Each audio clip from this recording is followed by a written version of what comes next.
Looking for a way to increase your Snapchat score without doing much? Here are some steps you can take to help increase your score. First, open your Snapchat account and press your Snapchat icon, which is located at the top left corner of your screen. In here, you will see a ghost-like icon with a number beside it, which indicates your Snapchat score. Since this is a new account, I currently have a score of 0. To increase the score, what you have to do first is follow a bunch of famous people. I searched Jenner and simply followed all the famous people I saw, including Kylie Jenner, Kendall Jenner, Khloe Kardashian, Kim Kardashian, Kourtney Kardashian, and many, many more. Remember, the more influencers or artists you follow, the higher score you can get later on. Fortunately, there is a tab containing a bunch of famous people, so you won't have a hard time searching for particular artists or influencers. Next, create a snap or take some pictures which you will later on send to all of your friends.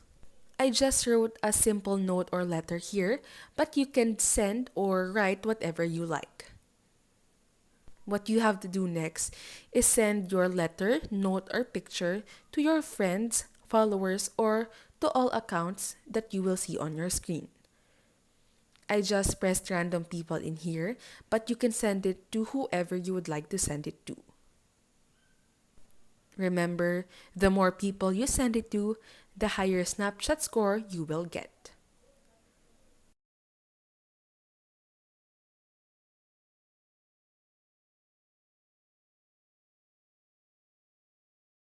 After sending it, I checked my account again or my profile, but as you can see, the Snapchat score did not change yet. So what you have to do is close and reload your Snapchat account. Once I opened it again, my Snapchat score already increased, although the increase is still quite small. Don't worry, because what you have to do is just redo what you did earlier. Follow more famous people and send more snaps to your friends. Then just wait for your Snapchat score to increase. Here, I just repeated what I did earlier. I wrote a simple snap or a letter and sent it again to the accounts that I saw.